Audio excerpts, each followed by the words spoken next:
मैं अपनी जिंदगी में पहली बार हिंदी में अपना खुद का वीडियो बना रहा हूं और इसके पीछे मेरा मकसद है कि मेरी आवाज़, मेरी शब्द उन लोगों तक पहुंच जाएं जो इस मसले से संबंध रखते हैं। मुझे बहुत खुशी हुई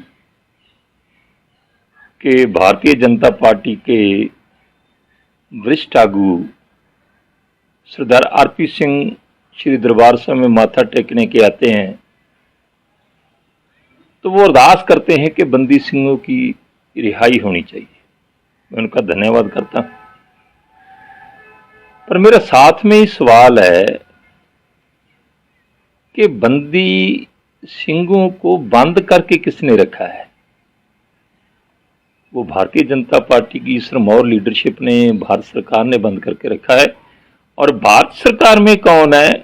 हमारे प्रधानमंत्री हैं सत्कारयोग श्री नरेंद्र मोदी जी और हमारे गृह मंत्री हैं श्री अमित शाह जी, जिन्होंने उनकी रिहाई के बारे में फैसला लेना है।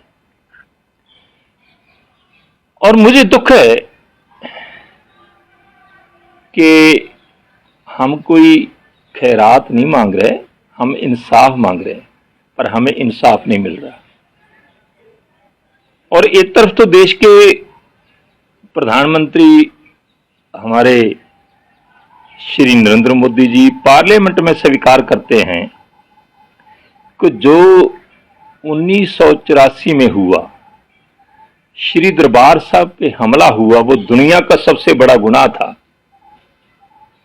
उस समय की सरकार ने ज्यादती की थी।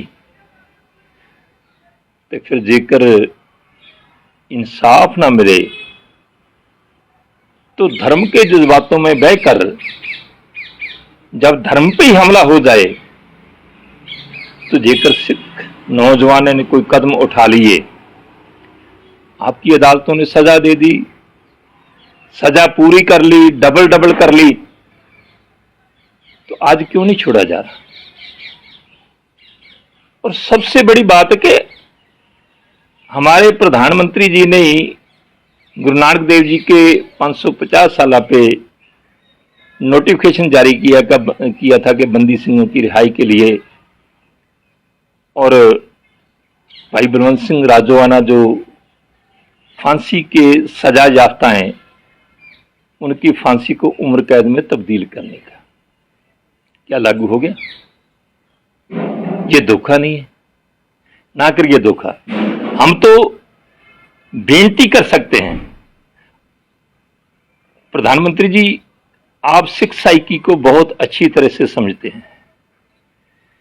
सिख जेकर आप उसको मान देते हैं, सत्कार देते हैं, तो आप कहीं भी उसको खड़ा कर दो, वो अपना आप कुर्बान कर देगा। पर जेकर उनके साथ छलावा किया जाए, धोखा किया जाए, तो बहुत पीड़ा देता है। आज हमें पीड़ा देता है भाई बलवंत सिंह राजोआना जो 28 साल से जेल में बंद हैं। कोई एक भी कैदी पूरे इंडिया में 28 साल से लगातार बंद है? कोई एक भी कैदी जिसको 17 साल हो गए हों फांसी हुए, कोई जेल में बंद है? कोई भी ऐसा फांसी का कैदी जिसकी अपील 13 साल से पेंडिंग हो, वो भी आपके पास कोई ऐसा है?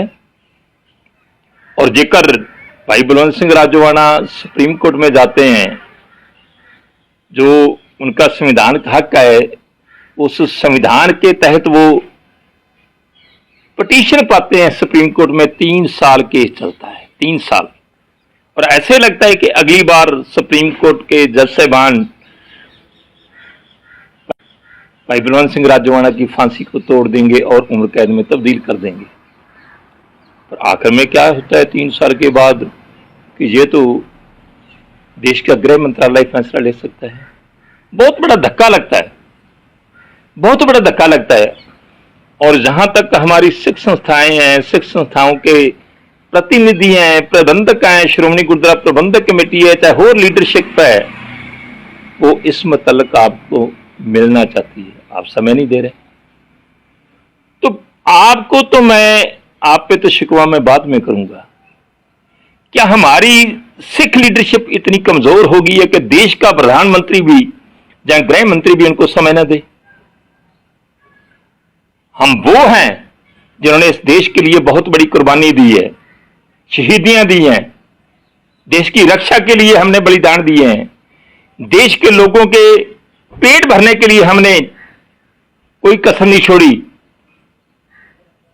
तो हमारे साथ ही इतनी बड़ी बेइंसाफी। एक तरफ तो हमारे प्रधानमंत्री मानते हैं कि 84 में जाति हुई थी, तो जो जाति हुई थी तो फिर बंदी सिंहों के साथ क्यों बेइंसाफी हो रही है? ये करना चाहिए। पर मुझे आशा है कि जेकर प्रधानमंत्री जी तक मेरा ये मैसेज पहुंचेगा, मैं तो अभी भी विनम्रता से बेनती करता हूं, आप बताइए, बहुत से बंदी सिंह जिनको सजाएं हुई थी वो जेल से बाहर आए हैं।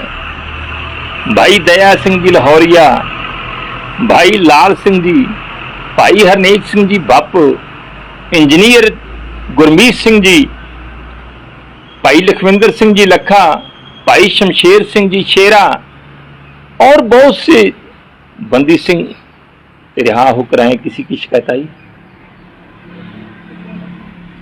आप पीड़ा मत दें। मैं तो आपको कहूंगा कि आज वो वृद्ध अवस्था में चले गए हैं, बहुत मानसिक पीड़ा हंडाई है, बहुत शद्दत झेला है, उनके साथ इंसाफ करो। उनके साथ बेइंसाफी नहीं होनी चाहिए। अब वो बेइंसाफी की भी हदें हमारे देश के संचालक उनके साथ पार कर रहे हैं। और मैं सिख लीडरशिप को भी बेनती करूंगा कि सिख लीडरशिप का एक स्टेटस है। जब श्रोमणी गुरुद्वारा प्रबंधक कमेटी का प्रधान बोलता था तो दिल्ली हिलती थी, जब जथेदार श्री अकाल तख्त साहब बोलता था तो दिल्ली कांपती थी। हमारी गर्ज भी वही है, हमारी बड़क भी वही है, हमारी शक्ति भी वही है। तो फिर आज हमारा सद्दा भी कोई कबूलने के लिए तैयार नहीं है। ये हमें भी सोचना चाहिए। और मैं यहां तक देखता हूं कि हम बात तो करते हैं पर पता नहीं किस बात से डरते हैं। और ठोस कदम उठाने चाहिए। हमारी सिख लीडरशिप को भी, जेकर देश के प्रधानमंत्री या गृह मंत्री जहां वो संबंधित सरकारें, चाहे वो केजरीवाल की हो चाहे कर्नाटक की हो, जेकर वो सही एक कदम नहीं उठाते बंदी सिंहों की रिहाई के लिए, तो फिर हमें भी, हम चाहते नहीं है पर हम तो विनम्रता से बेनती करते हैं, इंसाफ मांगते हैं। जेकर इंसाफ नहीं मिलता तो फिर तो सिखों को भी कुछ सोचना चाहिए, सिख लीडरशिप को भी कुछ सोचना चाहिए। वाहिगुरु जी का खालसा, वाहिगुरु जी की फतेह।